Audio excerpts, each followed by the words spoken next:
अस्सलाम वालेकुम। आज हमारा टॉपिक है guardian and ward act. Guardian and ward act ये बड़ा इम्पॉर्टेंट है इस लिहाज से कि जो केसेस हैं हज़ानत और वलायत के वो क्या होते हैं उसको डिस्कस करते हैं आज। फिर गार्डियन क्या होता है, वार्ड क्या होता है, इनको डिस्कस करते हैं।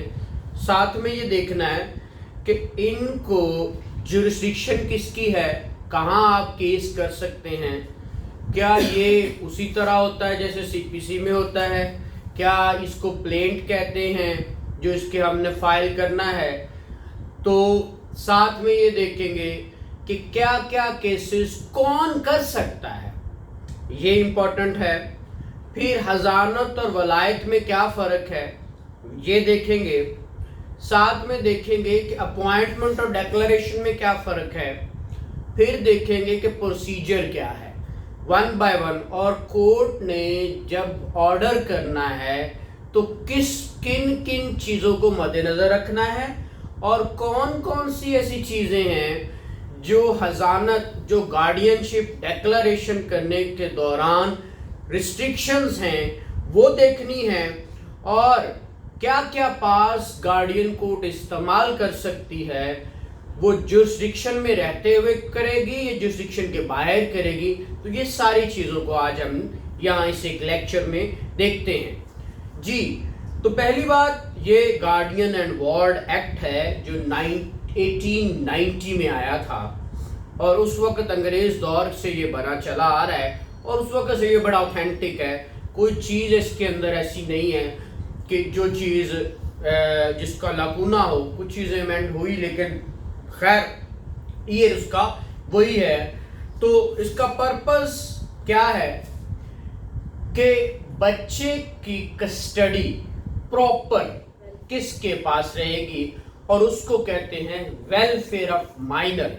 इसके अंदर एक सोल वर्ड यूज होता है, वो होता है वेलफेयर। क्या जो होता है, वेलफेयर ऑफ माइनर। अब देखिए माइनर, अब वर्ड मैंने माइनर यूज किया, लेकिन ये माइनर वर्ड यहां पे कहता है एक गार्डियन होता है और एक वार्ड होता है। अब वार्ड के अंदर दो चीजें, जिस वक्त जिस बच्चे की प्रॉपर्टी और पर्सन के लिए गार्डियन अपॉइंट होता है उसको वार्ड कहते हैं। क्या कहते हैं? वो माइनर जिसकी पर्सन। अब देखिए दो तरह से गार्डियन बन सकता है, एक किसके लिए, पर्सन के लिए, और एक प्रॉपर्टी के लिए। देखिए जो जिसके वालिदैन या वालिद या वालदा कोई भी चले गए या हैं भी, डाइवोर्स होगी, सेपरेशन होगी, तो डेफिनेटली प्रॉपर्टी बच्चे की हो सकती है। अब उसको संभाले कौन? तो संभालने के लिए आपको गार्डियन एंड वार्ड एक्ट का क्या करना पड़ेगा, सहारा लेना पड़ेगा। गार्डियन एंड वार्ड एक्ट, ठीक है, ये है 1890 का। अब इसके अंदर देखना ये है, अब मैंने जैसे कहा माइनर वो शख्स होता है जो 18 ईयर्स से कम एज का होता है, ठीक है। दूसरी बात, गार्डियन वो होता है जो उसकी लुक आफ्टर करने के लिए कोर्ट अपॉइंट करती है। एक नेचुरल गार्डियन होता है और एक गार्डियन एड लिटम होता है। क्या होता है? गार्डियन एड लिटम, ये है उसकी लैटिन टर्म है, जो लुक आफ्टर करने के लिए कोर्ट की प्रोसीडिंग को चलाने के लिए गार्डियन अपॉइंट होता है। उस गार्डियन को क्या कहते हैं? Guardian ad litem. ये हम सिविल सूट्स में ज्यादातर करते हैं, जो माइनर के सूट्स हैं। आप देखते हैं ऑर्डर 32 के तहत जितने भी दावे होते हैं, ठीक है, 32 के तहत उसके अंदर अगर आप माइनर दावा कर रहा है तो वो थ्रू नेक्स्ट फ्रेंड करता है। क्या करता है? थ्रू नेक्स्ट फ्रेंड करता है। और लेकिन अगर वो डिफेंड कर रहा है तो थ्रू गार्डियन एड लिटम करता है, ठीक है। खैर हम वापस आते हैं अपने टॉपिक पे, गार्डियन एंड वार्ड्स एक्ट के तहत। अच्छा, वो कहता है सबसे पहली बात कि इसकी जुरिस्डिक्शन क्या है, कहां पे गार्डियन का केस, इसे गार्डियन एप्लीकेशन कहते हैं, कहां आप दाखिल कर सकते हैं। तो उसकी जुरिस्डिक्शन के बारे में कहा गया है कि कौन सी कोर्ट। अब देखिए जुरिस्डिक्शन के बारे में इसके अंदर एक तो सेक्शन 5 है, एक सेक्शन 4A है, एक सेक्शन 9 है, और साथ ही इसका आप high court rules and orders volume 2 का चैप्टर A पढ़ते हैं। ठीक है, वो सारी बातें किसको जाहिर करती हैं, किस चीज को डिस्कस करती हैं, जुरिस्डिक्शन को। तो वो मैंने पहले बताया हुआ कि जहां बच्चा रिजाइड करता है, क्या करता है, ऑर्डिनरीली रिजाइड करता है, या जहां प्रॉपर्टी उसकी सिचुएट करती है। एप्लीकेशन आप जहां मर्जी दे दें, इंटरटेन हो जाएगी। लाइक अगर यहाँ पे एक बच्चा रहता है और बच्चा क्या करता है, बच्चे के लिए आप एक एप्लीकेशन दे देते हो, किसकी, अपॉइंटमेंट ऑफ गार्डियन की। तो फिर क्या होगा, ऐसी सूरत में प्रॉपर्टी उसकी सपोज डिफरेंट इजला में है, डिफरेंट लोकेशंस में है, डिफरेंट जुरिस्डिक्शन में है। तो ऐसी सूरत में आप क्या कर सकते हैं, वो जो जज है उसके पास ये जुरिस्डिक्शन है कि वो बियॉन्ड जुरिस्डिक्शन भी अपॉइंट कर सकता है गार्डियन। ठीक है, अब बात आती है कि अपॉइंटमेंट और डिक्लेरेशन में क्या फर्क है। अपॉइंटमेंट और डिक्लेरेशन में क्या फर्क है। बाजू का सेक्शन 7, जो सेक्शन 7 है, एक लफ्ज आपने सुना है गार्डियनशिप। क्या सुना है, गार्डियनशिप सर्टिफिकेट, GUAR, गार्डियनशिप। ये जो गार्डियनशिप सर्टिफिकेट होता है ना जी, ये गार्डियनशिप को ही वलायत कहते हैं। क्या कहते हैं, विलायत। एक वर्ड विलायत, विलायत कहां से शुरू हुआ है, वली से। ठीक है, वली का मतलब क्या होता है, फ्रेंड। क्या होता है, फ्रेंड, प्रोटेक्टर। अच्छा, गार्डियनशिप लेने के लिए आपने ये देखना है, कोर्ट ये देखता है कि एक विल, टेस्टामेंट्री डॉक्यूमेंट जिसको हम कहते हैं, विल के जरिए अगर कोई पॉइंट हुआ है पहले ही, लाइक डिक्लेयर कर, आपका वालिदैन बड़े बुजुर्ग कर गए, तो पहले ही है नो डिस्प्यूट, डिस्प्यूट है ही नहीं, लेकिन बच्चा है, तो आपको उसको क्या करवाना, डिक्लेयर करवाना है कोर्ट से। वो सेक्शन 7 वाली पार इस्तेमाल करेगा, कौन, कोर्ट। मैं आपको बता दूं, इसके अंदर सेक्शन 7, 12 एंड 25, ये तीन ही सेक्शन बार बार घूम रहे होते हैं, कोर्ट जिनको देख रहा होता है। गार्डियनशिप सर्टिफिकेट जो जारी करता है सेक्शन 7 के तहत, सेक्शन 12 आपका, मैं अभी उसको बताता हूं जब प्रोसीजर के अंदर अब हम आते हैं तब, और 25 इंटरम कस्टडी, बच्चे को प्रोड्यूस करवाना, वो सेक्शन 12 है। और इस तरह टाइटल ऑफ गार्डियनशिप, टाइटल किसके नाम गया, वो 25 के अंदर है। ठीक है, तो ये तीन सेक्शंस घूमते रहते हैं बार बार। खैर वापिस आते हैं, ये थी जुरिस्डिक्शन की बातें, ये थी आपकी किसकी चीज के बारे में कि अपॉइंटमेंट डिक्लेरेशन कैसे होगी। फिर अब बात ये है कि कौन अप्लाई कर सकता है गार्डियनशिप के लिए, कौन अप्लाई कर सकता है, who is entitled to apply for the order. तो सवाल उसके अंदर, क्वेश्चन का आंसर ये है कि anyone interested in that person और प्रॉपर्टी, कोई भी शख्स आके क्या कर सकता है, अप्लाई कर सकता है। ठीक है, ये सेक्शन कौन सा है जी, 8। ठीक है, वो सेक्शन 8 के अंदर कहता है कि पर्सन इंटाइटल्ड, तो उसने कहा कोई भी शख्स हो सकता है, उसका बाप हो सकता है, माँ हो सकती, दादा दादी, कोई भी इंटरेस्टेड में सारे, इवन कि कलेक्टर भी आ सकता है उस डिस्ट्रिक्ट का। ठीक है, जिसको स्पेशली इस दिन दिस बिहाफ अपॉइंट किया जाता है, तो वो भी क्या कर सकता है, गार्डियन के लिए अप्लाई कर सकता है। थोड़ा सा प्रोसीजर इससे डिफरेंट होगा, बट वो क्या कर सकता है, अप्लाई कर सकता है। अच्छा, अब अप्लाई कह रहे हैं, तो अप्लाई कैसे होता है, अब प्रोसीजर की बातें स्टार्ट करते हैं। सेक्शन 9 में हमने जुरिस्डिक्शन देखी पहले, जिस जुरिस्डिक्शन किसके पास है, उसने कहा first of all high court जो है वो किसी भी डिस्ट्रिक्ट कोर्ट को क्या करेगा, डेलीगेट करेगा अपनी पावर, डिस्ट्रिक्ट कोर्ट सुन सकता है। फिर डिस्ट्रिक्ट कोर्ट क्या करेगा, डिस्ट्रिक्ट कोर्ट उसको फर्दर सिविल जज फर्स्ट क्लास को क्या करेगा, उसको डिक्लेयर कर देता है कि तुम भी मेरी पावर इस्तेमाल कर सकते हो, जिस जिला में जिस तहसील में तुम पॉइंट हो, तो वो उसके मुताबिक क्या सुनी जाएंगी, गार्डियन एप्लीकेशंस सुनी जाएंगी। तो ये जुरिस्डिक्शन थी। अब बात आती है कि मैं दावा बनाना कैसे है, ठीक है। तो वो हम देख रहे थे कि दावा बनाने के लिए हमने देखा सबसे पहले तो एप्लीकेशन लिखनी है। क्या लिखनी है, एप्लीकेशन। अब वर्ड एप्लीकेशन है इसके अंदर, ये सेक्शन कौन सा है जी, 10। वो कहता है एप्लीकेशन के अंदर लिखना क्या है, कहता है जी क्यों अप्लाई करना चाहते हो, क्या तुम्हारा नियरेस्ट टू किन है, क्या आपकी फ्रेंडशिप है, किस प्रॉपर्टी कहाँ है, आपका ताल्लुक किधर से है, बच्चे के साथ क्या ताल्लुक है, आपका इंटरेस्ट क्या है, अपने बारे में भी लिखें, बच्चे के बारे में भी लिखें, हर चीज क्यों आना चाहते हो, वो फैक्चुअल बातें, लीगल आप सबको पता है वो बातें। एप्लीकेशन उसी तरह जैसे हम प्लेट बनाते हैं बट इसको एप्लीकेशन कहते हैं, एप्लीकेशन दाखिल करते हैं क्योंकि आपने इसके अंदर एक ही चीज साबित करनी होती है, that is welfare of minor, कि लाई टू मी, ठीक है। वेलफेयर किसके लिए है, मेरे लिए, मैं वेलफेयर बच्चे की जानता हूं, तो वेलफेयर को कोर्ट देखती है और वो कोर्ट जब कंसीडर करती है वेलफेयर, अब हम आगे चलेंगे, वो सेक्शन 17 पढ़ते हैं कि 17 में वो क्या कहता है।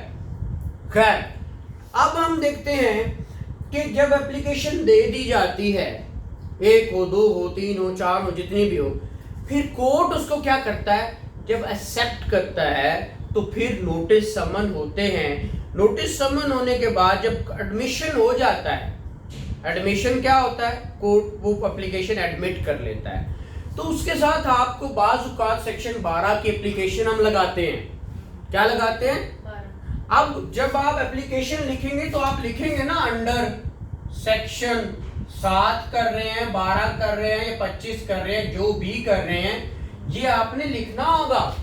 और मेजोरिटी 12-25 लिख देते हैं, 7 नहीं लिखते, 7 लिखते हैं तो 12-25 नहीं लिखते क्योंकि उनके पास कोई स्टडी होती होगी या नहीं प्रोड्यूस करवाना होगा, वो अलग बात है। बाज़ लोग 12 की नहीं भी देते, वो अपनी प्रेयर में लिख देते हैं। लेकिन प्रॉपरली आप ये 3 एप्लीकेशंस बनाया करें, और अगर ये 3 नहीं तो 2 इंटरम और 25 की जरूर, 7 का तो 25 के साथ वही बात है कि डिक्लेयर करने की पावर 7 में है, ठीक है। तो ये चीजें आपको मुझे सबको मद्देनजर रखनी चाहिए। अब एप्लीकेशन आ गई और अब वो कहता है कि प्रोसीजर ऑन एडमिशन क्या है, तो वो कहता है कि ऐसे नहीं सुना जाएगा उसको, क्या होगा, पहले वो एविडेंस लेगा। क्या होगा, अब हमने देखा हुआ है ना ऑर्डिनरी केस के अंदर, ऑर्डिनरी सिविल सूट के अंदर। अब एक और बात याद रखिए, इसका प्रोसीजर कौन सा चलेगा, सीपीसी वाला नहीं चलेगा, क्योंकि this is a case fall under family court act. अगर शेड्यूल देखें तो शेड्यूल के अंदर लिस्ट ऑफ जो है फैमिली केसेस दी हुई है, तो उसके अंदर उसने बताया है स्पेशली गार्डियनशिप का, कि गार्डियनशिप का केस भी फैमिली केस है, ठीक है, और इसको ट्रीटेड एज, और इसका प्रोसीजर सारा दिया जाएगा कहां से, फैमिली कोर्ट एक्ट से, याद रखिए। अच्छा, फैमिली कोर्ट एक्ट के तहत ये क्या है, इसका प्रोसीजर दिया जाएगा, और वो आपको पता है फैमिली कोर्ट एक्ट का कब का, 1964 का, और इसके रूल्स हैं 1965 के। वो इंशाल्लाह मैं एक फुल फ्लेज लेक्चर बना दूंगा।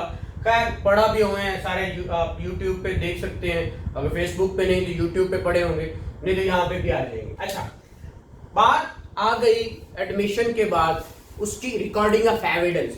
एविडेंस रिकॉर्ड करनी है भाई, कि क्यों तुम लेना चाहते हो, आप बताओ, बच्चे को बुलाओ। अब वो जो 12 की एप्लीकेशन दी होती है ना, वो फॉरेन कोर्ट क्या करती है, ऑर्डर करती है प्रोडक्शन का। प्रोडक्शन का अगर इलीगल है तो बताया जाता है इलीगल है, फिर प्रोड्यूस बच्चा करके। सर एक क्वेश्चन है, अगर सर जो है कस्टडी जिनके पास है, वो अगर अब 25 के तहत अपना टाइटल लेना चाहते हैं कस्टडी, तो वो भी 12 की भी लिखेंगे कि हम प्रोड्यूस भी करना चाहते हैं। नहीं, वो तो उनके पास तो है ना, वही ना। लेकिन वो उसको हम उसको कहते हैं हम स्टे लेना चाहते हैं कि कोई हमसे छीनना चाहता है। तो वो भी ठीक है, वो 12 के साथ नहीं, वो तो फिर उसके साथ 12 के लगा के तो इंटरम, वो कहते हैं हमें इंटरम कस्टडी हमें दे दी जाए। ठीक है ना, तो 7 की फिर एप्लीकेशन में हम साथ देते हैं कि हमें गार्डियनशिप सर्टिफिकेट दिया जाए। जब साथ में सर्टिफिकेट मिल जाता है तो 25 का क्या कौन सा? देखिए, वो ऑब्लिगेशंस के अंदर एक गार्डियनशिप का टाइटल तो डिक्लेयर करना कि he is titled as a guardian. ठीक है, तो वो इसलिए उस वहां पर ये पार है एक्चुअली 25 के अंदर आप पढ़ेंगे इसकी ऑब्लिगेशंस और ड्यूटीज के अंदर, तो वो पार को इस्तेमाल करता है। इसका title of guardianship to custody of ward, ये 25 के अंदर है। ठीक है, अच्छा खैर, फिर एविडेंस रिकॉर्ड की जाएगी। एविडेंस रिकॉर्ड करते हुए और रिकॉर्ड करनी, अब आपने ये देखना है कोर्ट क्या 2 साइमल्टेनियस चल सकती है एप्लीकेशन। ठीक है, सेक्शन 14 चल सकती है। अब रिकॉर्डिंग ऑफ एविडेंस क्या है 13 में। ठीक है, 11-12 मैंने आपको बता दिया सारा। अब क्या है 13 और 14 में क्या है अच्छा साइमल्टेनियस तो चल सकती हैं दो एप्लीकेशन। सेक्शन 14 पढ़े नहीं चल सकती। अच्छा, दूसरी बात, क्या सेवरल गार्डियन अपॉइंट हो सकते हैं? Answer is yes. क्यों? डिफरेंट जगहों पे एक लाहौर में रहता है, एक प्रॉपर्टी कराची में है, चलो बच्चा यहाँ रहता है, प्रॉपर्टी भी यहाँ है, तो एक संभाल सकता है। ठीक है, और फिर वो वहां वाला वहां पॉइंट होगा तो सेवरल हो सकते हैं। अगली बात को क्या गार्डियन डिक्लेयर करते हुए कोर्ट किसी दूसरी प्रॉपर्टी, मैंने कहा था बियॉन्ड द ज्यूरिसडिक्शन भी अपॉइंट कर सकती है। Answer is yes. ठीक है, क्योंकि यहीं पे बैठे हुए वो कहेगी फलां वहां का बंदा फलां फलां फलां क्या हो जाए, उसको अपॉइंट कर दिया। हाँ, मैं अप्लाई अगर करेक्टर करना चाहता तो सिंपल एक एप्लीकेशन लिखकर बाय डाक भेज देगा, उसी ट्रीट कर लिया जाएगा कि ये उसकी गार्डियन पिटीशन आ गई है, गार्डियन एप्लीकेशन आ गई है। ठीक है, अच्छा नेक्स्ट हम देखते हैं कि इसके अंदर जो मैटर कंसीडर करने हैं कोर्ट ने while passing the order of guardianship, तो क्या चीज देखनी है? वो कहता है welfare of minor. What is welfare of minor? उसने कहा सबसे पहले उसका एज, सेक्स, रिलीजन। ठीक है, ये 3 चीजें हैं जो मेजॉरिटी को देखनी है। अब देखें, बच्ची है, लड़की है, तो लड़की का गार्डियन अपॉइंट करते हुए देखना है ना कि उसका वो क्या लगता है, कौन है वो। अब हम बच्ची हमारे यहाँ माशरे में, हमारा इस्लामिक तर्ज जिंदगी में क्या एक स्ट्रेंजर के हवाले की जा सकती है? Answer is no. तो वो देखना है, फिर रिलीजन देखना है, तो सेम रिलीजन हो। फिर उनकी जो है ना, एक इसके अंदर आता है क्लास देखी जाती है। ठीक है, किस क्लास से वो बिलोंग करता है। फिर अगर कोई पेरेंट प्रेफरेंस लिख गए थे, पेरेंट बता गए थे, उसको भी मद्देनजर रखना है। फिर एंड पे अगर बच्चा मैच्योर इनफ है तो उसकी प्रेफरेंस भी ली जाती है, वो जहां कहे वहां उसको भेज दिया जाता है। ये प्रेफरेंस कोर्ट ले सकते हैं अगर वो मैच्योर इनफ है। अच्छा, ये होगी। उसके बाद कलेक्टर को भी क्या किया जा सकता है, वो क्लास को देखते हुए कलेक्टर भी अपॉइंट हो सकता है। सेक्शन 19 के अंदर उन्होंने क्या लिखा है, कुछ रिस्ट्रिक्शंस हैं। क्या रिस्ट्रिक्शंस हैं जी? 1 by 1 रिस्ट्रिक्शन बताइएगा मुझे कि रिस्ट्रिक्शन कौन कौन सी हैं। उसने कहा गार्डियन कहाँ अपॉइंट हो सकता है और कहाँ गार्डियन अपॉइंट नहीं हो सकता। ये रिस्ट्रिक्शंस हैं। कौन सी रिस्ट्रिक्शंस हैं? 1 by 1 मैं आपको जो है ना बता देता हूँ। पहले के जो बच्ची फीमेल पहले ही शादीशुदा है, मेजॉरिटी से पहले, क्योंकि इस्लाम के अंदर हमारे बुलूगत की उम्र, प्यूबर्टी की उम्र और है, अडल्ट होने की उम्र और है, और ये सेक्ट टू सेक्ट वेरी करता है। कहीं 16 साल की बुलूगत है, कहीं 14 साल की है, कहीं 12 साल की है। तो ये, लेकिन माइनॉरिटी मेजॉरिटी की एज और है, प्यूबर्टी की एज और है। अच्छा, वहां वो बच्ची क्या थी, मैरिड थी, तो मैरिड बच्ची किसको दी जाती है? हमेशा हस्बैंड को दी जाती है, अनलेस कि वो अनफिट हो, अदरवाइज वो किसी और को नहीं देंगे, उसी को देंगे। पहली बात। दूसरी बात उसने कहा कि अगर माइनर जिसका father is living and is not in the opinion of the court unfit to be guardian, तो जब प्यो है, बाप है, तो फिर किसी को क्यों देंगे। अगली बात, a minor whose property is under the superintendence of the court of what competent to appoint a guardian of a person of the minor, जो पहले ही कोर्ट के अंदर है उसकी प्रॉपर्टी, तो उसी को वो क्या करेंगे, अपॉइंट कर देंगे। तो ये आज तक का लेक्चर है कि हमने देखा कि गार्डियन, हाँ एक में वर्ड रह गया, हजानत और वलायत में क्या फर्क है। हिजानत होती है, हिजानत का मतलब ही क्या है, हिजान वर्ड है अरबी का, जिसका मतलब क्या है, माँ की लैप, उसे क्या कहते हैं, लैप ऑफ मदर। तो ये फंडामेंटल राइट है चाइल्ड का to be fed by the breast of mother, ठीक है। तो ये फंडामेंटल राइट है। तो ये आज तक के लिए इंशाल्लाह, बाकी इसका रिमूवल कैसे है, इसके जो है ना क्या क्या एप्लीकेशंस हैं इनकी, ये जर्नैलिटी के बेस पे करते हैं। जैसे कि अगर बच्चे को कहीं जुरिस्डिक्शन से बाहर ले जाया जाए तो क्या हो सकता है, अगर बच्चे की प्रॉपर्टी बेचनी है तो कैसे बेचनी है, फिर अगर कोई इन ऑर्डर की कंप्लाइंस नहीं करता तो सजा भी हो सकती है, कैसे हो सकती है, किस सेक्शन में हो सकती है। फिर ये ऑर्डर जितने भी हैं, तो कोई अग्रीव्ड है उस ऑर्डर से, तो आप कहाँ पे जाके इसकी अपील कर सकते हैं, वो बाकी सारी चीज़ इंशाल्लाह नेक्स्ट देखेंगे। Thank you very much.